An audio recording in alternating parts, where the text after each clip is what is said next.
Welcome to Full Speed Racing. We're here at the A1GP meeting at BrandsHatch for the Duratec Sports 2000 Championship. Now this is a championship where professional drivers and works teams are outlawed. The emphasis is on fun, affordable racing, and with over 30 cars taken to the grid today, well, it's clearly a popular ethos. We've got 33 cars on the track taking their green flag lap. Let's take a look at the full grid. Richard Johnson then, the man that dominated Sports 2000 in the last few years on pole position, but Mike Genvy, the regular thorn in his side, lining up with him at the front of the grid. Robert Aldershaw is on the inside of the second row, lining up with Paul Tickner, Mike Turner, Patrick Sherrington, Mike Dodd, Chris Yarwood amongst the quick drivers with experience. Nick Bates, there's Chris Snowden on the grid as well, former Ginetta racer Bert Smeets, Lou Wright, another experienced driver lower down on the grid. Colin Fairbairn starts 24th. It's really all of his hard work that has rejuvenated the Sports 2000 category in the last few seasons. The cars on the grid then, and if this race is like those that we've enjoyed for the last couple of seasons, it is going to be Rick Johnson versus Mike Genvy. The lights go out. A very good start made though by Rob Aldershaw Jr. from the second row of the grid, and it's going to be Aldershaw that leads on the way now up towards paddock. A great start then. The Juno it is that leads the way. The Van Diemen second of Rick Johnson, and then third is the gun of Mike Genvy. Up towards Druids for the first time, this huge field underlining how popular Sports 2000 racing has become once again. Turns its way then now through the hairpin up at Druids and then down to Graham Hill Bend. Aldershaw ahead of Johnson, ahead of Genvy. That's the top three. And you've got two of the top drivers in the category then running together for second and third places here, Rick Johnson and Mike Genvy. Are they going to be able to do anything about Aldershaw, or is Rob going to be able to score a victory here? For the moment, he's defending hard as they go through Surtees. There, Aldershaw leads the way. Rick Johnson right up behind him, and then Mike Genvy in third place, just waiting possibly to see what develops ahead of him as forced out wide there. Chris Snowden with the MCR coming out of Surtees. Years ago, Chris Alfa Romeo champion. To the outside line there goes Rick Johnson. He's going to do it, is he, all the way around the outside? Contact between the two, damage to Aldershaw's car. Johnson forced onto the grass. Into Westfield they come. Aldershaw with quite a work under the wheel, locks up, skates straight on. Rick Johnson grabs the lead. Mike Genvy goes second, but all of that was triggered really by a rather robust defence going through Hawthorns. Robert Aldershaw had the inside line. Rick Johnson tried the outside. There was contact between the two of them, and Johnson, you've got to say, very lucky to get away with that. It could have been a whole lot worse for him. And so Rob Aldershaw's battered car, and here's how it became battered. He defends coming into Hawthorns. Rick Johnson tries to go round the outside of him, but Aldershaw moves across, contact between the two, and Rick Johnson forced onto the grass there. Really, as I say, lucky to get away with that. In fact, he had all four wheels over the grass, and then that bodywork gets stuck under the front left of Rob Aldershaw's Juno. It locks the front left wheel, and thankfully, when he goes across the grass, it dislodges. Aldershaw now rather distant as far as that lead battle is concerned. So Rick Johnson it is who leads the way, the man from Ancaster, near Grantham, where he and the family round the kart centre. He leads the way. Comes from a good racing family. His father raced in Sports 2000 many years ago. His brother Nick, hugely successful both in the UK and in America. Lower down the order there, number 4, Nick Bates, trying to gain ground with his Lola, the BO790. Car built for Sports 2000 racing a couple of seasons ago, and Nick very experienced as well. Years of Sports 2000s, but prior to that, came back to the mid-1980s Ford Fiesta XR2s he was a front runner in. Number 4 is Nick Bates, the field turning its way then now onto the Grand Prix part of the circuit. You've got a glimpse of the Swedish driver in there as well, Jonas Kvarnström, lower down the order. Race leaders already out of Hawthorns. This is a great battle though, raging on behind number 9, Paul Tickner, who splits his time between this and historic single-seater racing on occasions, comes up towards Westfield. He's got a whole queue of cars behind him, headed by the redoubtable Mike Turner, stalwart Sports 2000 racer, great motor racing enthusiast as well, is Mike, and he's right there on the tail of Paul Tickner now, looking for a way past. Mike Turner with his Lola, the T8990, a car therefore from the 1989 season, having to very strongly defend because right up behind him is the gun in the hands of Mike Dodd. The gun looking for a way past, but Mike Turner defending, and that's Rob Aldershaw, 51. The Juno fighting back as they come down now towards Clark Curve, and through on the inside goes the man that led the first few corners. Rob Aldershaw now back up a place. His car that runs in Class A for the current breed of Duratec built cars. Cars running with, in most cases these days, Duratec engines, the very latest Ford 2-litre engine.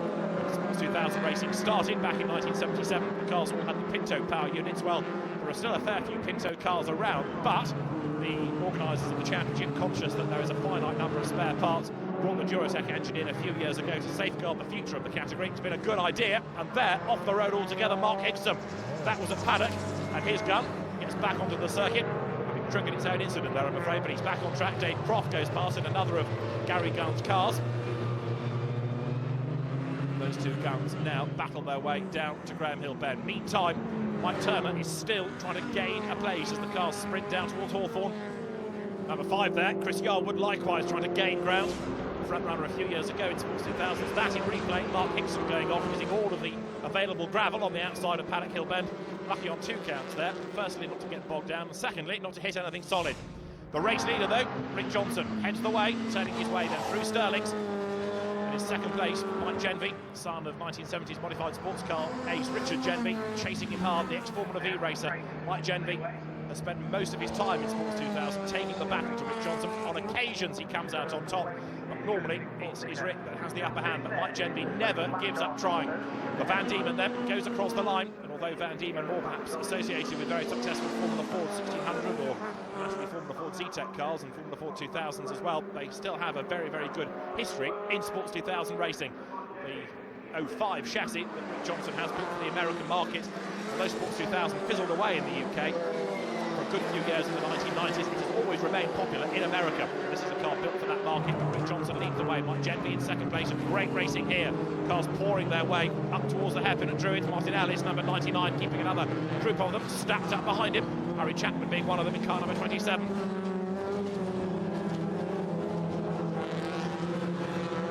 Miles Griffiths low down the order as well in the FAI livery car. Rekindling memories of when Sean Walker used to carry his company's colours in Sports 2000 racing. Onto the Grand Prix part of the circuit once again goes this midfield battle.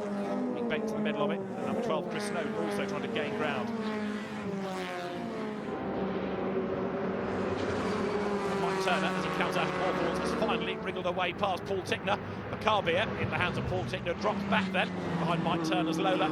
Mike doing a very good job here, having gained that place. He's trying to shake him off, and he is shaking him off as they climb up now towards Sheen Curve and then on towards Stirlings. Robert Aldershaw behind them, looking a bit more menacing though, because he of course wants to try to gain places back after his first lap indiscretion when he clashed with Rick Johnson going through Hawthorns. Number 34, Louis Jones, the man from Eastbury with the Naga. Another of the new cars being built recently for Sports 2000. It's very encouraging that we're not just seeing people using old chassis with new engines, but there are more and more new shapes, new cars being built all the time. The Naga is one of them, the MCR in the hands of Chris Snowden is another. Carbiers, guns, relatively new to Sports 2000s. The gun originally built for National Supersports racing. That's a category long since that's faded away. Sports 2000 really catering now for what are effectively 2-seater sports racing cars.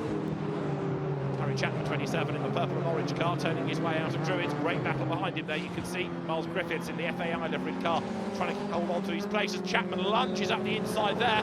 Now that looks as though possibly Paul Tickner has got a problem. And also maybe Rick Johnson has got a problem, because the leading gap has come right down. Mike Genvy now pressing on to great effect. The man from Wolverhampton in the gun, the TS6 gun, closing on the Grantham driver Rick Johnson all the time. The top two out of Westfield now. And Louis Jones getting it all wrong up at Druids, fighting the car back into the right direction, tries to sort out the Naga as he goes down now into the left of Graham Hill Bend. Ahead of him there is Nick Bates. Let's have a replay of what went on up at the hairpin. Martin Ellis, number 99. There you can see Louis Jones lunges up the inside, gets it all wrong under braking, scrabbles away past Patrick Sherrington, the man from Ascot, who was a race winner last year in the historic class, has stepped up to the main game this year.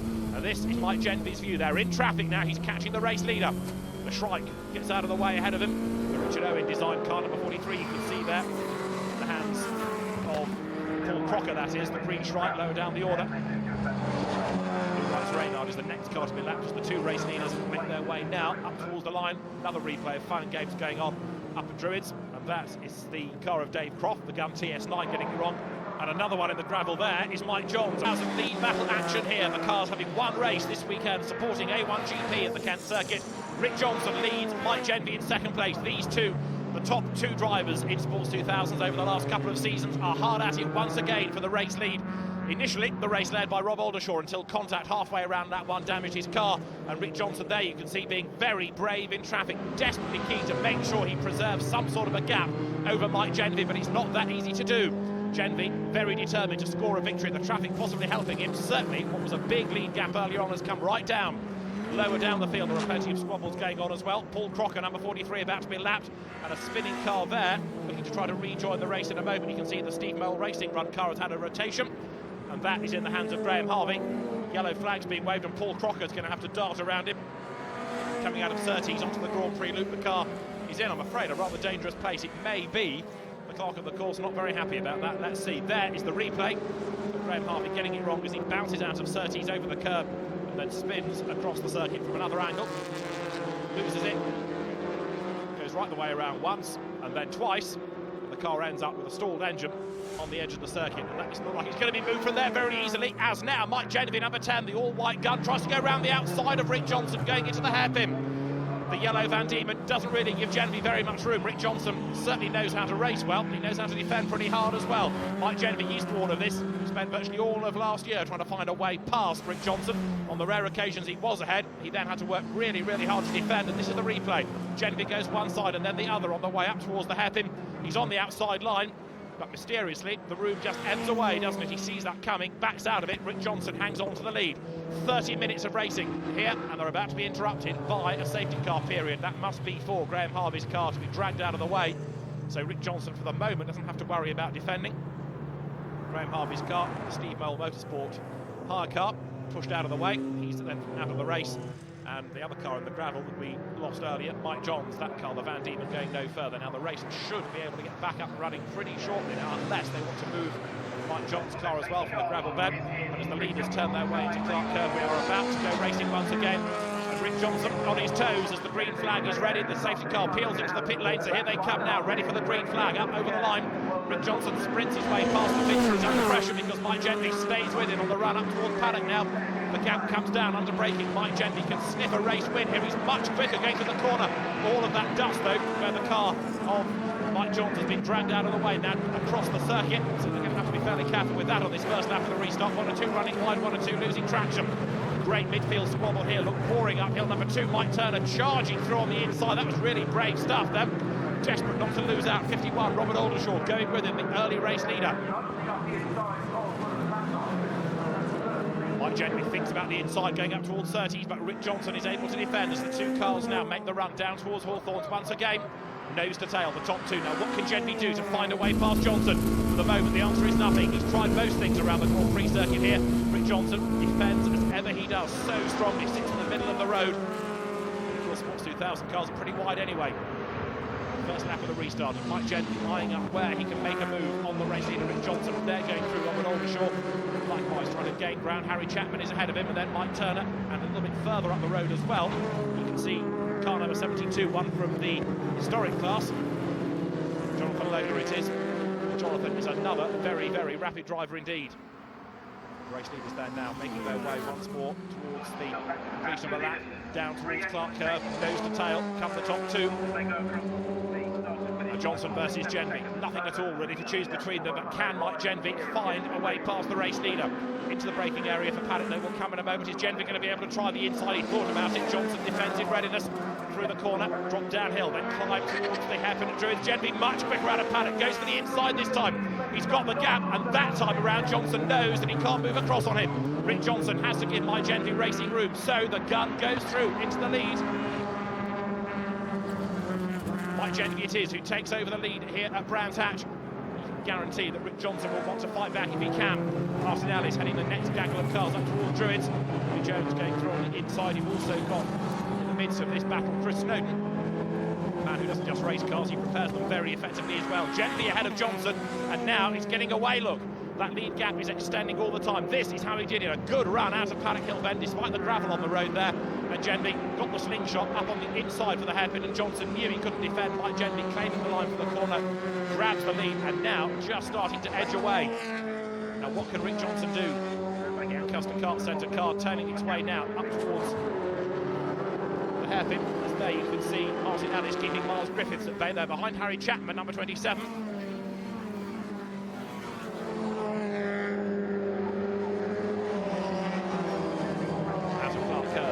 Start and finish line, Chapman versus Ellis versus Griffiths. Harry Chapman, another experienced driver in Sports 2000 racing, and he goes through now up towards the right-hander of Paddock Hill Bend. Great order there, Genevieve leading Johnson. You've got Mike Turner in 3rd place at the moment, in 4th Robert Aldershaw, and then this, the battle going on for 5th and 6th and 7th places. Miles Griffiths keeping Martin Ellis at bay as best he can at the moment. These two absolutely together. They've got Billy Jones right up behind them as well.